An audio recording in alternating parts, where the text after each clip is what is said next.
жерде оны кімдер қолданады? Сленг сөздер дегеніміз ағылшынның сленг, жаргон деген сөздерден шыққан. Қазіргі таңда сленг сөздерді көбінесе 13-23 жас аралығындағы жастар қолданады. Жеңазылар болса, біз өз мектеп оқушыларымыздан сленг сөздер туралы не білетінін сұрастырып көрейік. Жарайды.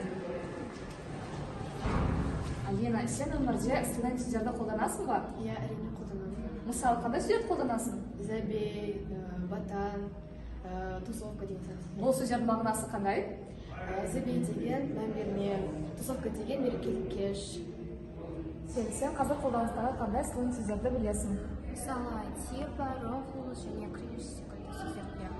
Ол сөздердің мағынасы қандай?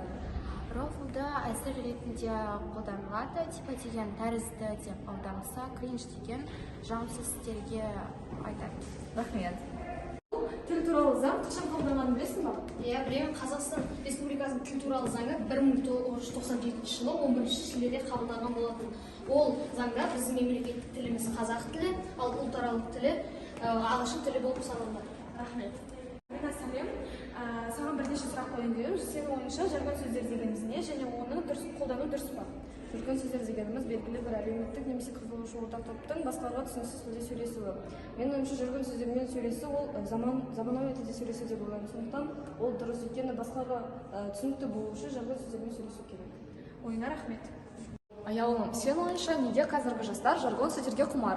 Мен ойымша жастар жаргон сөздерге құмартады, себебі бұл тіл қазіргі таңда жастардың қолданысына ие. Бұл тілді қазіргі таңда тек жастар ғана емес, сонымен қатар ересектерде қолданатынын байқаймыз. Бұл тіл грамматикалық маңызы жоқ, сөздік қоры жатпайтын тіл болғандықтан, бұл тіл қазіргі таңда біздің әдеби көркемде тілімізді ластап жатыр. Сондықтан да біз осы жаргон сөзін қолданбай тілімізді ластамауға кеңес беремін. Рахмет. Сен ойынша сленг сөздер дегеніміз не? Сленг сөздер қазіргі жастар қолданылатын кеңінен таралған сөздер. Мысалы деген сөзді типа деп қолдануға болады. Түркітанушылардың ойы бойынша бұны қолдану дұрыс емес, алайда қазір бұл сөздер өте кеңінен таралған. Ойыңша сленг сөздерді қолдану дұрыс деп ойлайсың ба? Менің ойымша сленг сөздерді қолдану дұрыс емес, себебі ол қазақ тілінің мәнін құртуда. Бірақ та қазіргі жастармен сөйлесу үшін сленг сөзін қолдану қажет деп ойлаймын. Жауабыңа рахмет.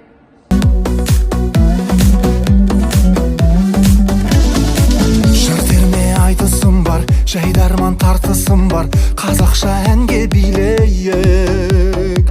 Я деген дадан оңай, ана дем мамаламай, нан демей нанда жемейік. Тусаң да қазақ болып, тіл білмей мазақ болып, бір күні қалма мұңайып. Дарытқан кие бізге, жаратқан иемізге, қазақша жалбарынайық.